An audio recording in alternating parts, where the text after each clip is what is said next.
This is Kanzenshuu, the podcast, episode 493 for the week of June 19th, 2022.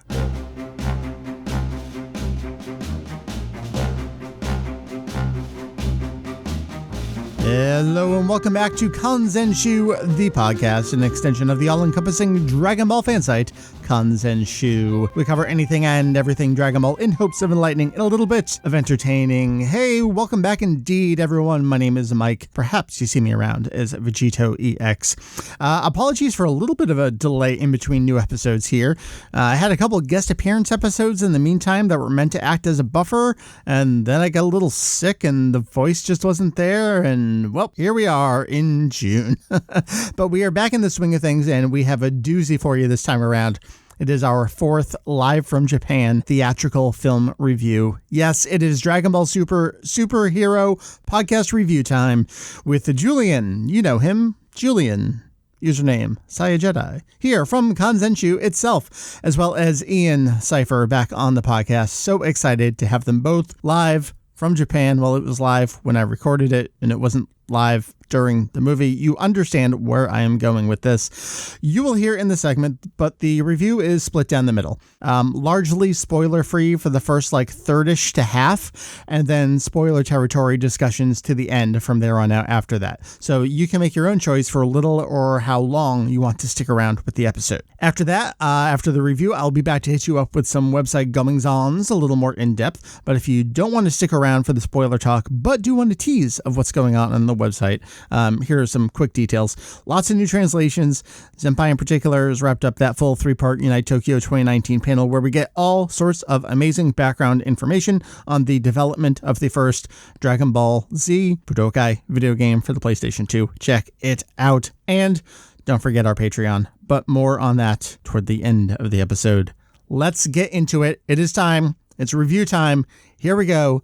Dragon Ball Superhero. I'll check you on the flip side. Here we are, mid-June 2022, for the fourth time. We're actually able to bring you a review of a new Japanese theatrical movie very shortly after release. I'm excited to have on two people who are actually in Japan, who actually saw the movie in actual theaters and can actually speak the language. Two of them could probably do this entire review in Japanese, but for myself and for you, dear listener, we will conduct this in English. First up, because he's ready, Ian Cypher, hello, welcome back to the show. Hey, happy as always to be here. And then slightly less prepared, but always as welcome, Julian. Hey, I was experiencing technical difficulties, thank you. Yeah, I know. Look, I know what this microphone should sound like. It's not quite there, but we'll work on it. We'll get it there. Julian, thank you very much. I appreciate it. I know you had a busy evening. So, yeah. Oh my God, y'all, Dragon Ball Superhero. New Japanese theatrical film, Dragon Ball. It's continuing in animated form here in a movie. Oof. Okay, so here's what we're going to do this episode. We are going to roughly split it into two parts. First part's going to be largely spoiler-free, stuff you would know from maybe trailers, and we'll talk around things a little bit. And then we'll draw a line in the sand. We'll do some story-specific spoilers and talk that requires us acknowledging specific beats. So if you want to stick around for the first half, awesome. Love to have you here. If you don't care one way or the other, love to have you through the whole thing. I have a very important conversation I want to have at the end that is based on something Ian said previously that he doesn't remember saying, so I am so excited to have that. I don't remember. I'm so excited to learn what I said. So strap in, everybody. We are here to talk about Dragon Ball Superhero. All right, so we have to start off by acknowledging that this is a new animated film in a completely new animated style. Much to my surprise, I remember one night on Mario Kart, actually, we barely knew anything about it, and there was that comment about, we're going for a new visual style, and someone's like, hey, do you think it's going to be CG? And I'm like, nah, never in a million years would they do a CG movie. And here we are in June 2022 with a fully CG Dragon Ball movie. Ian, I want to start with you. You've thrown this word weight out there with regard to the look and the feel of the film. Can you talk a little bit about that? Yeah, I didn't really know what to expect when they announced it would be in CG. I did think, based on that first comment where they were talking about a new visual style, I was pretty sure, that means CG. That's how they're coding it for right now. Because there's been a big push, I think, across multiple animation studios in Japan in the last decade or so to do CG movies. And it's something they talked about wanting for Dragon Ball in the past. So yeah, I didn't really know what to think about it. I had reservations and trepidations, like I think most fans. We've only ever seen Dragon Ball in one style, and we were just coming off of a film where I think the vast sort of consensus was that it was the best Dragon Ball had ever looked in hand-drawn animation. Yeah. So Right? I think, a lot of people were excited to see them continue in that style and continue to develop on that. So I think in that way as well, switching to CG was a bit of a sore point for people. I did think that a lot of the early content looked good as far as how they were replicating Toriyama's style, sort of as well as they could in CG. But yeah, one thing that I was really... I don't know how much it was on my mind, but I was a little bit curious about how the action would look especially. And I think what really brought me on board when I was seeing it in theaters was I thought the action looked really good and felt really good. I guess one of the things that gets me in Dragon Ball animation, maybe more so than the choreography even, is the feeling of impact, right? Like how big do these fights feel and how much weight do they have to them? Like Dragon Ball has a really fun and engaging sense of scale to it, right? Obviously, you're taking these martial arts action pieces that get ridiculously huge and sort of incomprehensible in scale, but there's still this real weight to them, and I think that visceral feeling is really important, both in the manga. I think it really comes through in Toriyama's artwork and also in the animation. And I just remember having a moment. I don't know what fight it was during. It was probably either during the first Gamma Piccolo fight or one of the later ones with the Gammas. But there's a moment where one of the characters takes off, and there's this kind of shockwave behind them, like sort of jet stream behind them. It's a thing you've seen, like you see it fairly frequently in DB, but it was really visceral. Like I remember really thinking, especially in a theater, like I felt the impact of them taking off like that. And part of it was the theater sound, but part of it was also the visuals and the sound design and just the direction of the movie. And I think that really continued throughout all the fights. Like I really felt a sense of impact to each blow and a sense of scale to that. And I was able to get on board with the fact that I was watching action in Dragon Ball scale, and especially toward the end of the movie in a scale that felt like it was believably kind of continuing on after the Buu arc, which Dragon Ball has trouble with a lot of times because how huge and how large can you get with a sense of scale then? But I really felt it. And I don't know what part of that was just the direction here, which I think was very good, and what part of it was the medium being CG. Sure. But I felt like those were at least working in concert to really deliver weight and impact to the action, which I think really stuck with me. And I was surprised how seamlessly they managed to transfer a lot of the Dragon Ball animation tropes to the CG. I had a lot of trepidation around, typical exaggerated things like facial expressions and pratfalls, which, it's post-Boo comedy elements are there. But it actually worked pretty well. And there were a few moments where I felt like maybe the models were moving a bit stiffly, but it was not that frequent. And I think they managed to use the visual effects and the camera work to good effect and to mask whatever limitations that they might have experienced. Yeah, tell me a little bit about that, because this being a CG film, they can just move the camera around without quote unquote reanimating the scene. I mean, that's very much glossing over the specifics of production there, but you kind of get where I'm coming from. Did that feel very different, but still at play? I kind of don't know what the question is there. Like there's a lot of sort of zooming in and out and around in ways that would take a lot of extra animation and background work in previous movies, and probably did sometimes when they utilize similar effects, but they put that to a lot of work. I do remember certain scenes in the fights where the camera actually swoops around the characters as they're fighting, which could be slightly disorienting, but it adds to the weight, like Ian mentioned. It really gives it a sense of scale. Yeah, I think that might be part of it as well. Just feeling the scale of the environment and the fights as well might owe a little bit to the freedom of the camera movement. I guess my one comment on that is we had similar swooping and rotating quote unquote camera movement in Broly especially, right? Yeah. I think one of the differences is that those were sort of highlight shots in that movie. Mm-hmm. Those were really like stand out, like, wow, you're really taking notice of the animation in those moments because you see them so rarely. And here they were just sort of part of the visual language throughout. Like, you don't really notice them as much. They're just part of the whole fabric of the fights. Ian, you threw out that word choreography. I want to mention that a little bit. That's sort of something that Tadayoshi Yamamuro brought to the table with Resurrection F, at least. This being a CG film, does it feel like video game characters kind of like clanking into each other, or is there a sense of actual kind of like motion and intent? I think this looks better than any piece of Dragon Ball video game animation I've ever seen. Which I guess should maybe go without saying based on my first comments. Yeah, I would say this probably has... I'll say there are probably people that are more qualified to talk about this than I am. People who are big martial arts film buffs, which I'm not. I definitely do appreciate those moments in Resurrection F and Broly both stand out on that front. But I'll say, yeah, I think this probably had weaker choreography. Like, I think there were less interesting bits of movement happening.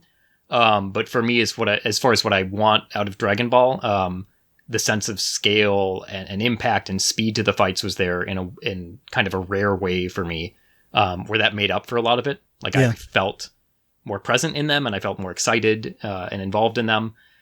So comparing it to something like Resurrection F, I can really appreciate the little bits of martial arts action that it has. I think especially throughout for both the Grunt fight and the Frieza fight. And Broly has really flashy animation. I don't know how accurate to any kind of martial arts it is. It's kind of fantasy, superpowered scale on that one throughout. But I think that my general impression was that nothing in this movie is as flashy or as noticeable as the fighting choreography in those two. But the sense of scale and weight make up for that for me. Agreed. And some of it also plays into a kind of almost winking stylization that goes in hand with the superhero theme. We can talk about that a bit later in some more detail, but they sort of make this conscious effort to give it that sense of dramatic weight behind it that you might find in a superhero fight, or at least a good superhero fight. You know, I started off talking about the animation. I feel like that's the thing that's going to grab your attention immediately just because of the shift. But for me, I come to Dragon Ball for the characterization and the writing, especially as time goes on and the production changes, and I kind of reevaluate what I like about the series and these characters. Everything that I've heard about this film is that it is whimsical and you will be immediately charmed by it. Is that too leading of a question? Is that accurate for this film? I would say that that's true. Yeah, I would agree. Yeah, I had a great time with this. I think you can really feel Toriyama back on the dialogue. Oh yeah, I do enjoy the Dragon Ball Super manga, which is not written by him, but it's a night and day difference when you actually have him on a script. And I think, yeah, it's just always refreshing to have that again. And there's such a difference between that and Dragon Ball Super in either serialized form. Yeah. And I think for me too, that's a big thing where a lot of fans are down on Resurrection F, but that still is head and shoulders above any of the original Run Z movies for me, just because you can really feel Toriyama on script, and more so than Broly and F for me. I think you can feel him both being on script here and also enjoying what he's doing on script and ideation wise, and that goes a long way. Absolutely. And just the way that the characters play off of each other in this movie, the banter is really on the ball. And I also felt that the way that he deals with the necessary information, of course, one of his ways of tackling info dumps, as we might call them, is by having characters talking to each other.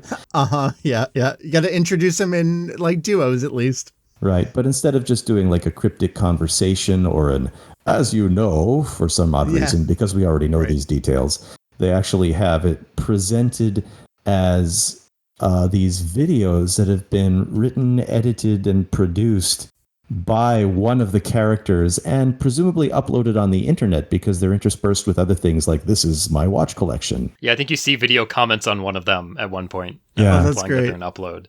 Yeah, that was an unexpected sort of comedy highlight for me. But yeah, there's a lot of not just exposition through character exchanges and dialogue, but pretty much every one of those scenes has, a comedy element built into it as well.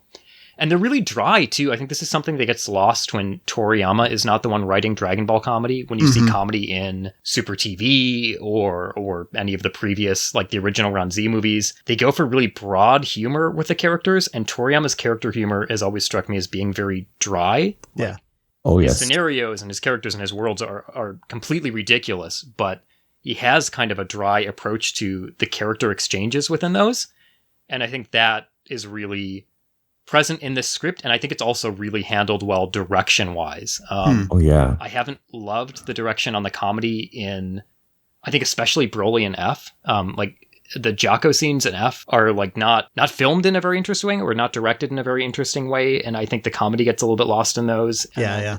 Broly, I always think back to the Bulma Frieza analog scenes where they're talking about their wishes, and it seems like it's supposed to be a dry comedy beat, but it's directed in this really strange, over-the-top way that has always struck me as being kind of at odds with the script. Yes. And I feel, for the first time in this one, I feel like the dry character humor is delivered in a way, or directed in a way that feels like a Toriyama manga, and I really appreciated that.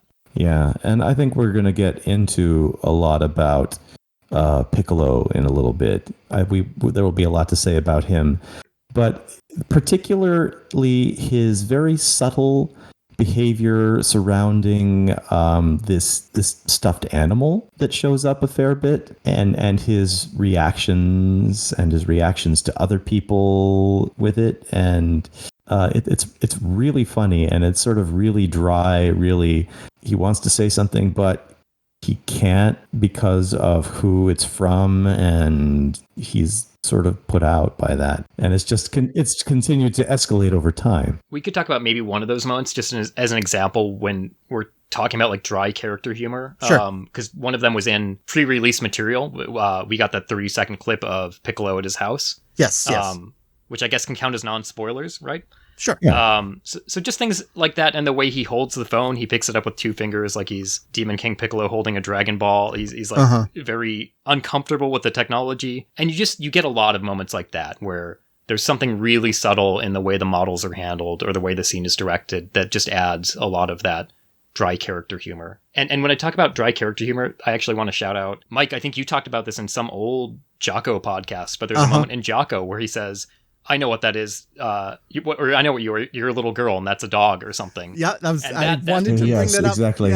Yeah, it's so good. That to me is emblematic. When I say dry character humor in Toriyama, I don't know if people will necessarily get what that means, but that's the moment I think of where it's like it's not even necessarily funny. It's just like, what did you just say? It's just these weirdos interacting. And yes. Yeah. That the humor from that really comes through here. Yes, and there are just so many moments of Piccolo being awkward in this film, and delightfully awkward in very, very subtle ways. Like you said, the way that he holds the phone instead of just picking it up in his hand. I feel like we've been overdue for awkward Uncle Piccolo for a very long time. Like we've had hints of it, so I'm here for it.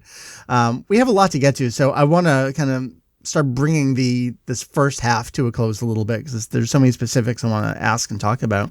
How about the character designs for the new folks? We have new characters in here. And Julian, thanks for correcting my outline here. We've got the Gamos, we've got Magento, we've got Carmine, we've got Dr. Hedo. I mean, they look like classic Toriyama. Like I could pluck these guys out of one of his one-shots maybe.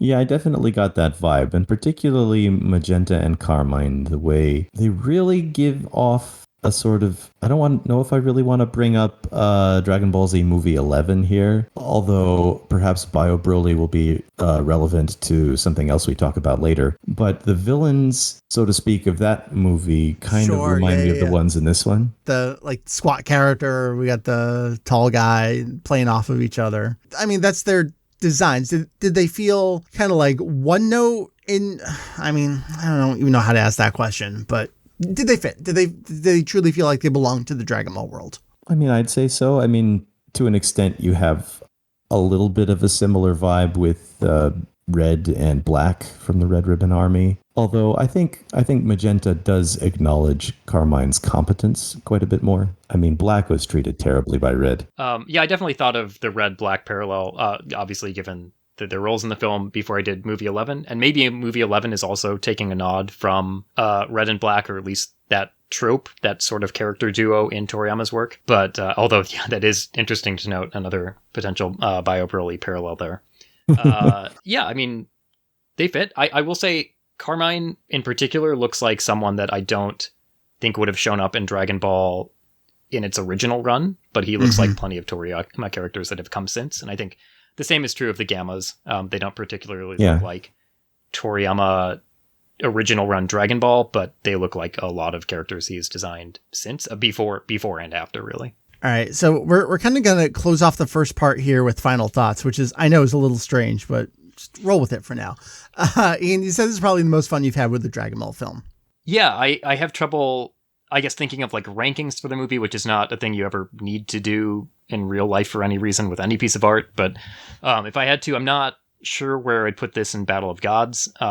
Battle of Gods is so creative, and you can really feel Toriyama's investment there, and it's so good at acting as an epilogue for the series as well as a springboard for everything that's come since, that it's kind of unimpeachable in that regard. It's almost like it's a piece of the original run for me, where even if I have more fun with things that come afterward, it's kind of hard to say they're better than it. But I will say, I think unequivocally, this is the most fun I've had watching a Dragon Ball movie, and I think if you said which is better, or which is like which would I hold up as a more creative piece, I would have trouble between this and Battle of Gods. But as far as which one I put a bigger smile on my face during a first viewing, it's this one easily, and I think much more so than with Broly. And with Broly, even leaving the theater, I had a great time with it, but the more I thought about it afterward, the more I was like, like that didn't feel like it was quite working, or just like the more I thought about it, the more issues I found. And this one, the more I think about it, Broly I found was a lot of spectacle, especially in the second half. The beginning works all right, although I think episode of Bardock largely has the same problems that it had as a comic, and they weren't really significantly altered coming into animation. Do you mean Dragon Ball Minus? Dragon Ball Minus. Sorry, yeah, the stuff with Bardock and Goku's origins. Yeah, that one I was entertained, but I didn't come away from it feeling particularly, I don't know exactly. Like it didn't stick with me very much. I had trouble remembering a lot of it afterwards. The novel helped jog my memory, even though the novel's treatment of some of the fight scenes is a bit dry.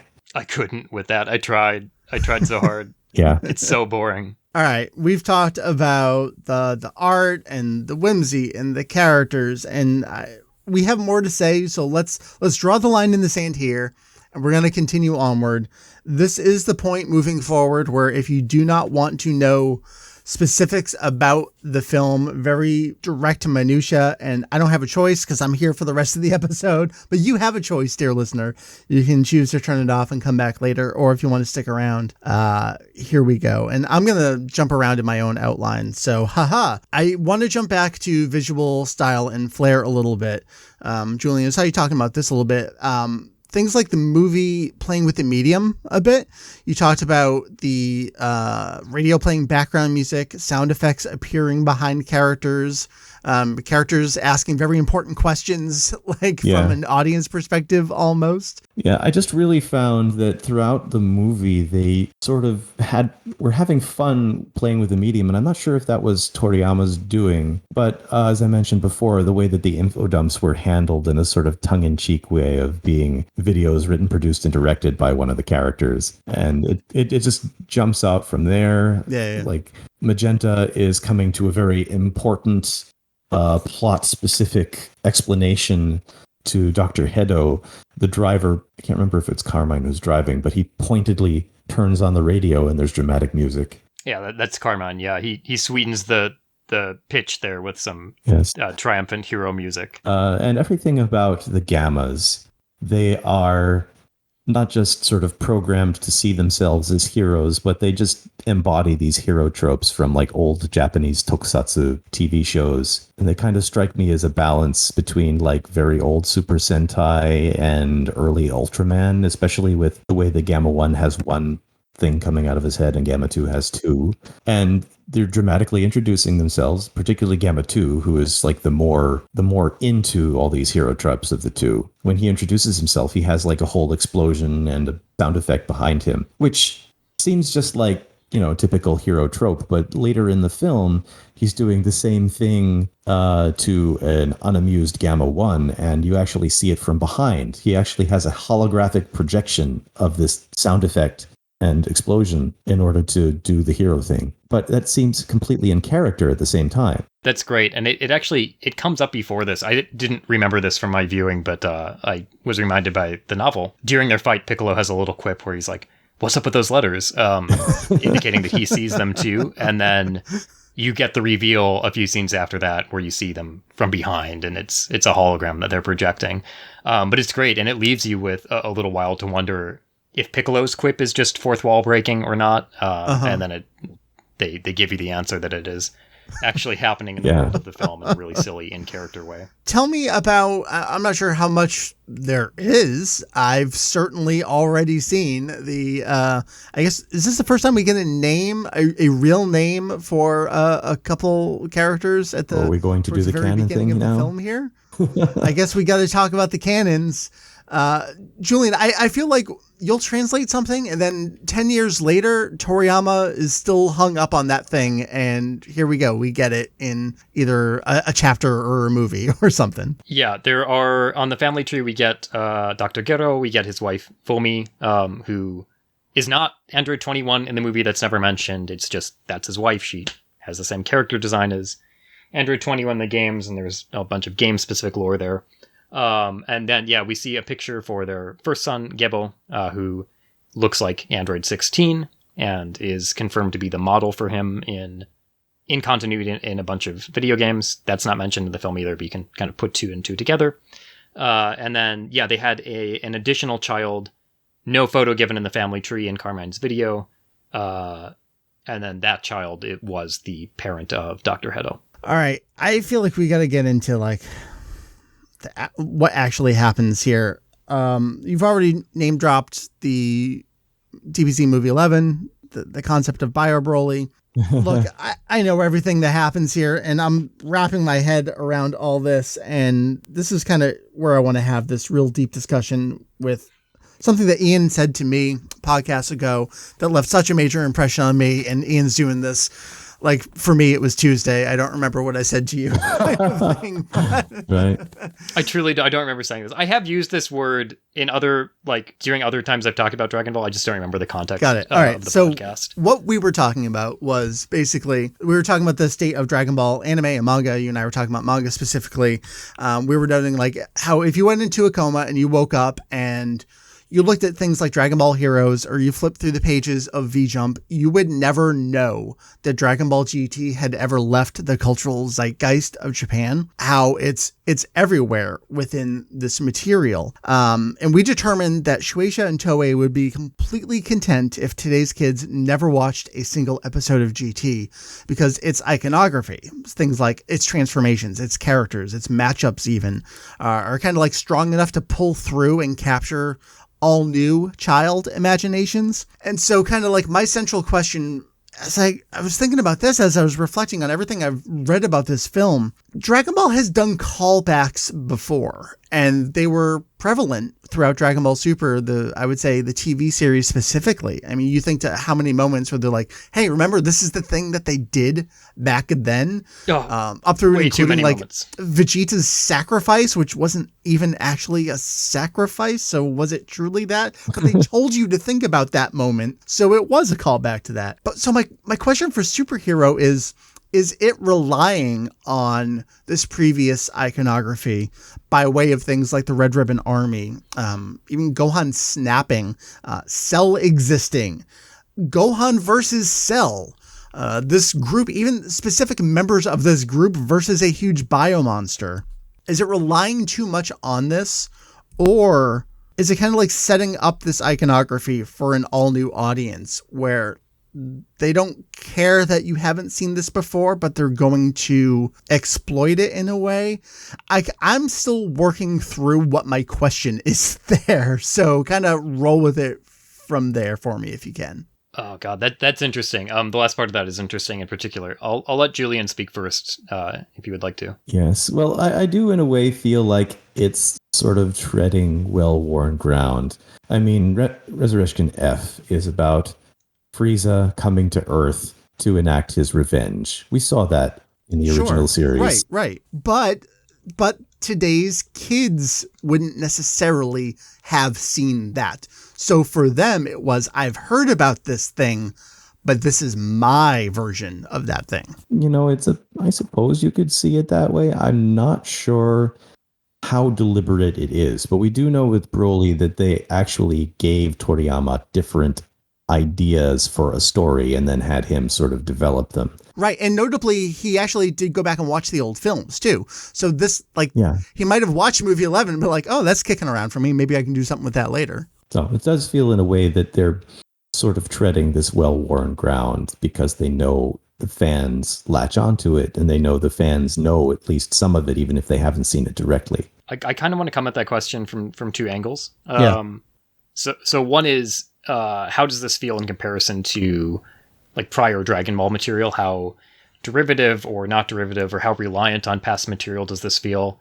I think the answer is a lot. Like, it feels very, very reliant on past material in a way that nothing in the original run ever did. And I think Resurrection F and Broly definitely do, right? So in large ways, Super is more comfortable using callbacks and past iconography than Dragon Ball in its heyday ever was, right? Every storyline in Dragon Ball, they did bring back the Red Ribbon Army for the Android arc, but it felt like it had basically no connection. It was just there to give the most minor of setup, no characters coming back. Nothing like that. It was just a background bullet point. And we've seen in the new material, especially from Toriyama, Resurrection F. Broly and this film, he's very open to reusing past material that he finds personally fun and probably thinks that people would enjoy. They know what's iconic and what people have grasped onto, and I think they're content using that. So that does feel different from the original run, and I think it really is relying on fans, being familiar with past material. And I think to the second part of that question,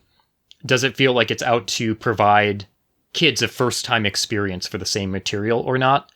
I would say no, it doesn't really feel like that to me. I think the way it plays, it feels like it expects you to know who the Red Ribbon Army was. And for some of the real sort of moment callback pieces toward the end, so the fight with Cell and things like Gohan snapping and transforming at the end, spoilers, feels, I mean, that's a one-to-one. His transformation scene is an intentional visual callback to how he transforms in especially the animated version of the Cell games. Yeah. Right.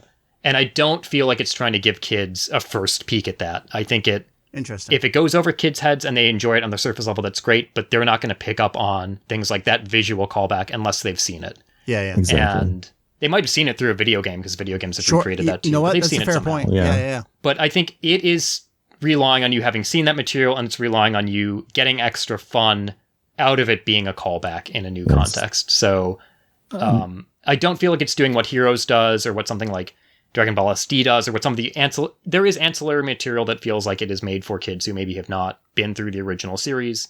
This doesn't feel like this. This feels like it's Toriyama and it's Toei acknowledging, hey, the original moment was fun here. We're going to give you a callback to have fun with. Yeah. It's a callback. We want you to have seen it. That's very at the fore. Yeah. And I will say with the premise and the characters, I feel like they intentionally subvert expectations in a few places, especially with Magenta being the driving force for revenge in the film, and Hedo being this sort of neutral scientist who is not necessarily a good guy, but his primary motivation is to be able to continue his research. And he doesn't care about revenge. He's strung along by the promise of milk and cookies, pretty much. And unlimited funding, because previously he was stealing corpses and turning them into artificial humans. And making them work at a convenience store to get research funding. Yeah, I think that's really important too, right? When I say like there are moments at the very, very end, like most of the things that feel like sort of unabashed callbacks happen in the last 15 minutes. And before that, even though it's relying on past material, yeah, it is very subversive with how it uses it. It's very, it feels like it's holding nothing sacred, which is, I think, a phrase I would use a lot in regards to this film. Yeah. It has the Red Ribbon Army again, but nothing about how the plot plays out is what you would expect. Hedo doesn't even like that his grandfather had a connection to the Red Ribbon Army. It made it hard for him growing up. He doesn't want to help Magenta and Carmine. He just kind of is coerced into rolling along with it barely. He doesn't like Cell Max. He doesn't like the fact that he's relying on his grandfather's research for that. So it feels like it's really the first 90% of the film feels very tongue-in-cheek and irreverent with how it's using the callbacks. And then I think one of the reasons the unabashed sort of, here it is, let's have fun with the reference moments at the end of the film, the reason those feel okay for me is because they're coming off of that start. And so at the end, I at least was like, instead of feeling cynical with them, I was like, okay, you've done your own irreverent thing for so long that if you want to have fun with some callbacks at this point and be sincere about them just being awesome, go for it. I was totally willing to allow it that. And I think that context is important.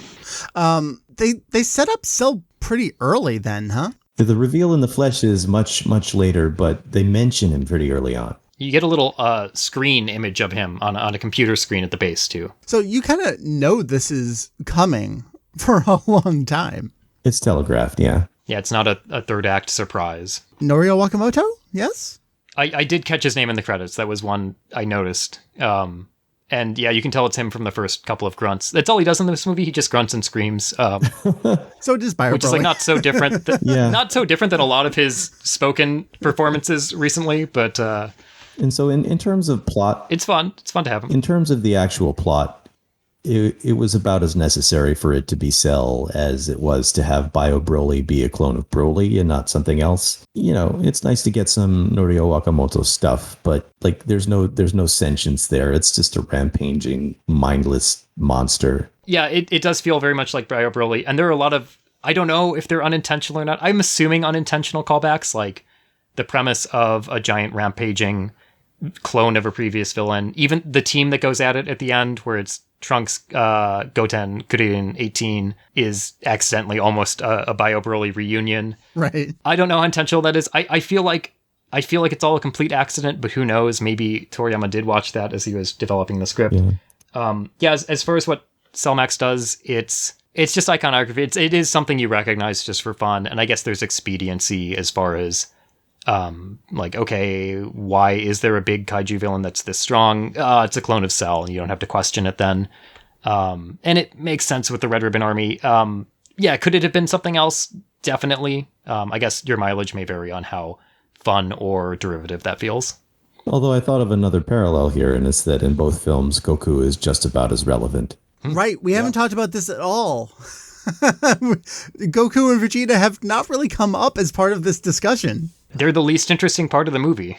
Yep. Like their big climactic sparring match is not even shown. We see the end, like after they're both completely worn out and they just fall over with barely a hit. Does Goku show up at the end and just say like, oh, it sure sounds like Cell's caused some problems down in hell. I better go take care of it. They don't even know about it. They don't even, they never learn of the peril this time, right?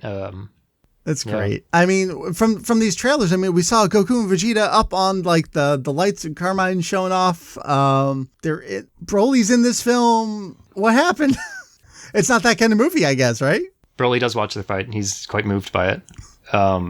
We don't get to see it though. We see the start, and then we cut back to it post credits. So if you leave the theater too early, which no one does in Japan, by the way, no, it's awkward.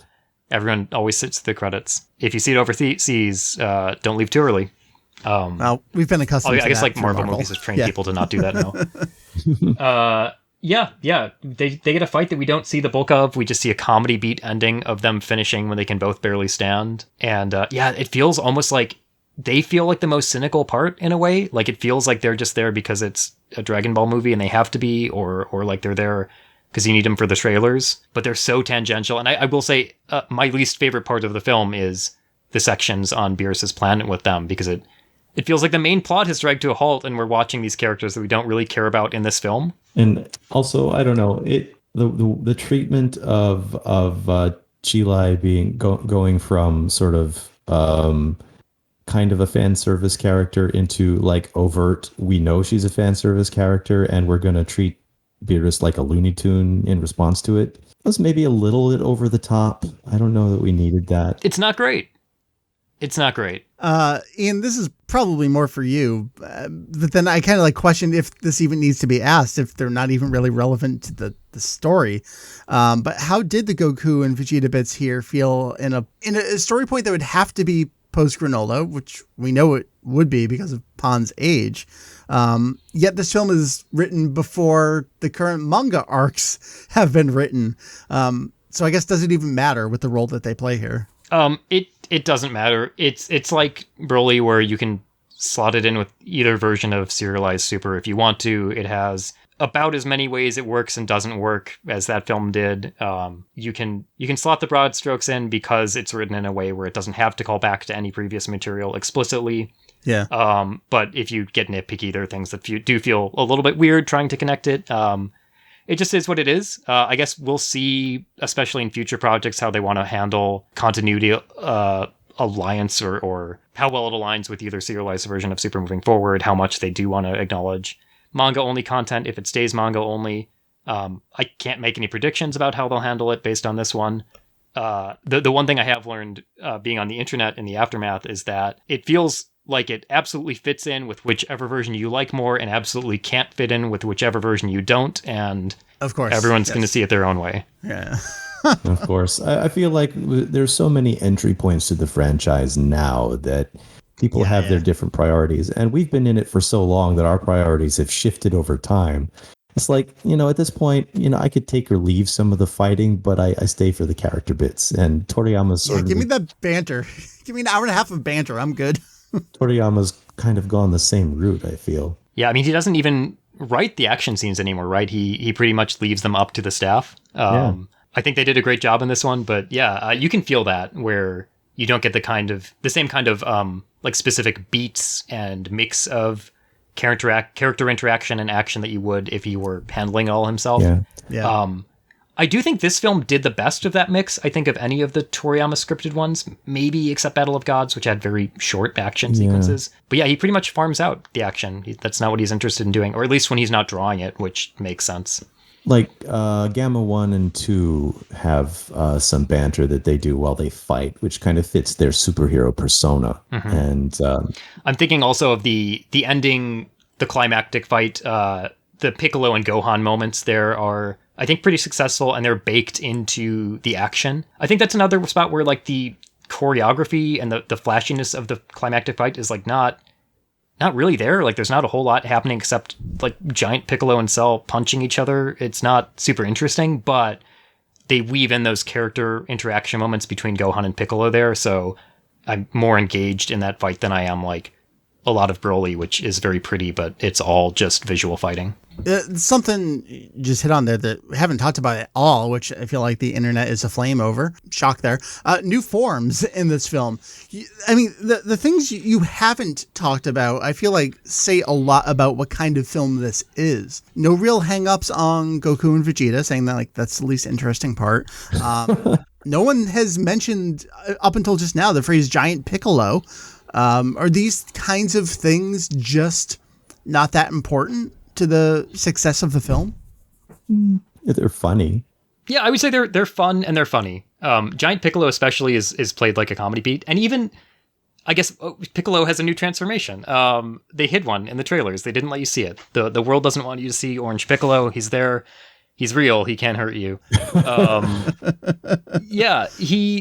Piccolo has a whole extra transformation in this, and it's played like a joke. It's fun and it's cool at the same time, but it's played like a joke. And I think that vibe is like, that's what a lot of the Boo arc does too, where it's like, there's so much tongue-in-cheekness to it, but it is also sincerely being cool and like exciting at the same time. And that I feel like is all over this film, where Orange Piccolo shows up and he's He's ridiculous, and the way he names himself is ridiculous. Gohan asks him to give his new form a name. He doesn't even realize that he was orange, and when he's told he is, he just goes, "Okay, well, it's Orange Piccolo then."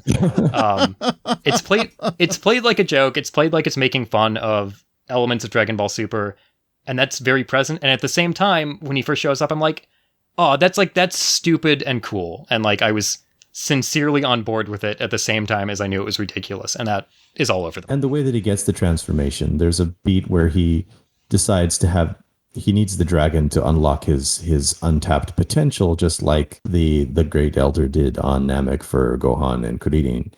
And after some stuff with Dende, he finally gets the dragon to do that, and the dragon goes, "Oh, by the way, I threw it a little something extra." And everybody thinks, what? And then, much later in the film, the little something extra appears. And okay, that was different. I will say also, yeah, we get Giant Piccolo later, and that's also it's cool and fun and ridiculous and funny at the same time. We get a straight up kaiju giant monster fight between him and a giant cell at the end. There are jokes, direct like actual jokes about his side, like him struggling to find a senzu in his belt when he's giant, and he can't get it at that point because it's microscopic to him. It's sincerely engaging and exciting, and it's also just completely ridiculous. That is everything that I want in a story right now. Like something that's not taking itself seriously, but simultaneously like kind of is and is being sincere about it. I don't know. That just sounds like Toriyama to me. Like the Toriyama that I definitely remember in Boo Arc, definitely, where it's let's just go for it. Let's just throw things, acknowledge that we threw things, and go for the next one. I guess, do we want to really get into the elephant in the room here, which is the main characters of the movie, and which, of course, I mean Piccolo and Pan. Right. Haven't talked a lot about Pan here, even though she's kind of like front and center. You're not going to talk about Piccolo's bioweapon, Gohan? I mean, he's in the film. He fights. He's in the film. He's there. Yeah, but it takes him a while to do anything. Like Piccolo even shows up at his house at one point, and he's like, "Nope. Got to do research. Too busy." This is the first time we've really gotten to see Pan be a character in Super instead of a baby, which is strange, by the way. Like, Dragon Ball would never have babies around for that long in its original run because they're not interesting. It would get past them in time skips. Just kind of the nature of Super being placed in the timeline where it was. But yeah, she's great. They didn't do what I was sort of fearful they would based on the trailers, where I was worried that her first outing as an actual character was going to be putting her in the damsel in distress role, because that's how they make it appear. It completely subverts that. She's never actually in any danger. Yeah, she's never actually in any danger, and she's aware of needing to pretend to be in the damsel in distress role in order to draw her father out. Yeah, and she's having fun with it too, which is important. Yeah, she's not frightened at all of the situation. Here's the deal. We've been going for... I literally just hit an hour on the recording. I want this film in my veins right this second. It sounds like you guys had such a great time with it. I guess my final question for you would be, is there anything that you didn't get from this film that you wanted? I do have one thing, I guess. This came the closest to... I think Toriyama is a very, very good short fiction author. Yes. Sometimes. If you want examples of that, you can pick up Toriyama's Manga Theater, which is now out in English in one volume from Viz. That has not come through really in the Dragon Ball movies he's scripted. The closest it came before this was Battle of Gods. This might be the closest now, because it kind of works as its own standalone story with a beginning, middle, end, but it's still very reliant on outside Dragon Ball material. And I think in particular, like, we've barely talked about Gohan, and we just joked about him not being a main character. We haven't even talked about... we're going to talk about like Gohan's new form. No one cares. It doesn't matter. It's there. But like, he has such a central role in the film, and it's not that meaningful within this story itself. So I would love to see a movie that goes even further than this and feeling like a complete little Toriyama short set in the Dragon Ball world. And this one is so close, but not quite there. I mean, the movie kind of treats Gohan's central-ish role as a kind of a joke. Like, they finally motivate him to come and fight by putting him into must protect Pan mode when she's not actually in any danger. We never get the sense that he's aware of the fact that he's sort of being an absentee father, that maybe he needs to be more hands-on in his daughter's life. Like, she she treats it as a chance to be able to sort of have her father come out and play. She's not particularly concerned like with this lack of emotional attachment, but it's clear that she seems to interact better, if you could call it that, with Piccolo. Like they have more of an engaged relationship than she does with her own father, and it would be nice if they maybe leaned into that a little bit. It's not that kind of film, but yeah. That bothered me as well. I think that's kind of what I meant to get out there. Gohan has this main character role, but yeah, his arc in the film is they set up a problem for him, which is that he's putting his research ahead of Pan, and she wants to bond with him, and the way she wants to do that is by seeing him fight, because that's what she's interested in. So there is this perfect setup for a payoff, which would be Gohan getting back into action, and then also bonding with Pan, and Pan putting a weird different accent on that every time.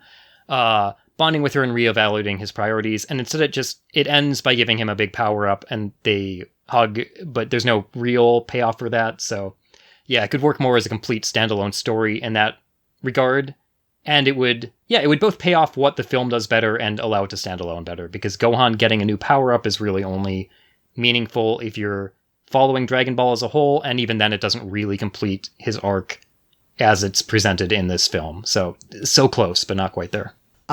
Any call-outs with regard to performances, or we haven't talked about the music at all? We have yet another new composer on this film. Mamoru Miyano. I mean, we've got Mamoru Miyano, for the first time here. He's as over the top as always. Maybe not quite as over the top as some of his other roles, but like he brings that sort of hammy, I'm aware of the role that I'm playing kind of sly self-awareness, because, it's a self-aware hero that he's playing, who is technically the antagonist of a decent chunk of the film, although he ends up doing heroic things. Yeah, all of the new cast is great. I think the old actors, Nozawa in particular, has a lot more energy here than I think she's had on certain recent projects. Yeah. It's hard to say, because a lot of what she does otherwise in the Sylvan family role is like heroes in video games. But I think even compared to a lot of Super TV, she feels really on her game here. Yeah, I mean, Super TV show, some of her portrayal of Gohan seemed to lean towards maybe Goku, maybe because it didn't have the sort of much more proper enunciated way of speaking that she tends to give to Gohan, and I thought maybe that might be due to age, but then she's really on the ball here. The characters are very clearly delineated, and she doesn't seem to have any trouble there. Maybe it was the material. Maybe she was off. Yeah, I was going to say scripting, maybe. Maybe she got new dentures. I don't know. Truly, final thoughts. I mean, it sounds like a great film. Again, I want it. Julian, I give you your final thoughts. Here, go. I had a ton of fun with it. Hey, wait, did you bring the kids? Was this a family viewing, or did you go alone? I wanted to bring the kids, and they said no. Okay. Yeah. I mean, just talking more about target audience, I think, well, there we go. Yeah. Well, my daughter is 12 and my son is 9. You think that'd be peak sort of shonen manga exposure, and they do like Spy Family and Demon Slayer, and they're cool with that, but they're like Dragon Ball, that's old. Well, I mean, that's kind of a conversation that I keep bringing up, is that this isn't real Dragon Ball. This is Dragon Ball for old people. The kids don't want it. Oh dear. Well, I thought it was great, but if you go in expecting like dramatic, heavy fighting for most of the film, you're maybe going to be disappointed. But if you go in with the expectation of having a good time with the characters, I think you'll enjoy it. And Goku is very much de-emphasized as the star of the film, and it really gives especially Piccolo a chance to shine as a character, and his just delightful awkwardness dealing with humans and their shit. I hear he shines orange. Ian, how about you? Final thoughts on Dragon Ball Super Superhero? Yeah, since we talked about target audience, I will say just anecdotally, my screening was predominantly kids, because I saw it the first Saturday it was open. This is so fascinating. A lot of families there with elementary age school children, and then there were also like a decent number of like me equivalents, like people in their late 20s, 30s, like going alone or as a couple. Like it was a mix. I will say, I mean, there are kids who are still into Dragon Ball. Usually they're getting into it through ancillary media, or they watch Super on TV. I did hear kids behind me, like one of them who had been through more of the series, I guess, was like explaining plot points to his friend who hadn't seen it all. Awesome. Who probably only knew parts of it through the video game. So there's that going on too. Yeah. Yeah, I had a great time with it. I would say if you have a chance to see it in theaters, definitely do that. I think the scale and sound and everything are so impressive that way.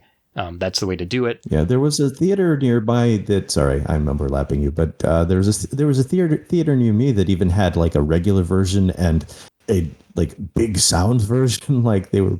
Oh yeah, they were doing IMAX on this.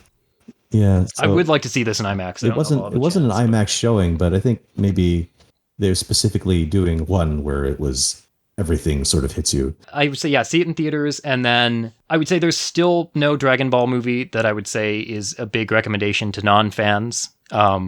This one comes the closest. I think if you knew nothing about Dragon Ball and you had to pick one movie that you would have the best time with, it would be this one. Mm-hmm. Yeah, and I guess in comparison to Broly, like Broly I had fun with, but I left this feeling really excited about Dragon Ball again. And yeah, I got a kick out of this in a way that I haven't, I think maybe anything since some of the very, very early revival stuff like Jocko, Battle of Gods. Really feels like everyone was into making this, and it really comes through. Thank you, of course, to Julian and Ian. It's difficult making the time to record when folks are on the other side of the planet and then getting two of them at the same time. I'm so appreciative they were able to do that.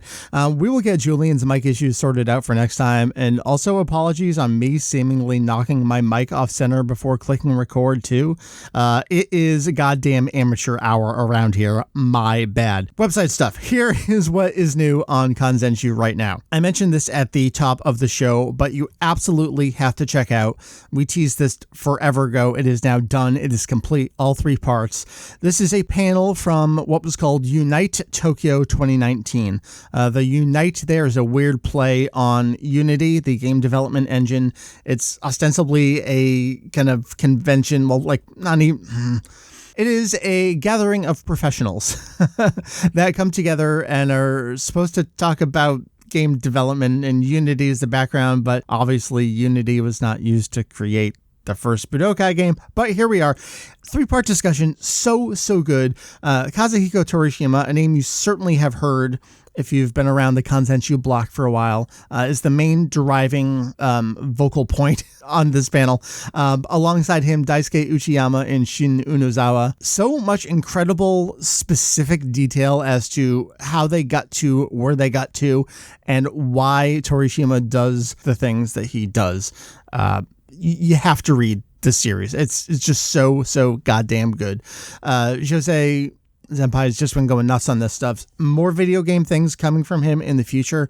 I've kind of made it a point to lean a little more heavily on some of this video game stuff. Just, it was relating to some of the things I was writing on the site and on the wiki, honestly, and the side. So, all right, here's how I even got to that panel series. Was I was checking out Japanese. I think we told this story many moons ago. I was checking out Japanese Wikipedia for references for some of the things that they were saying there. And that's what drove me to this Unite Tokyo panel. And so I was doing some work on the Budokai wiki page.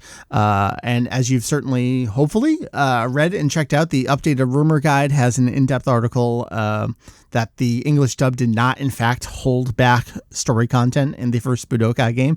You get the entire story on why it was the way it was in these translations.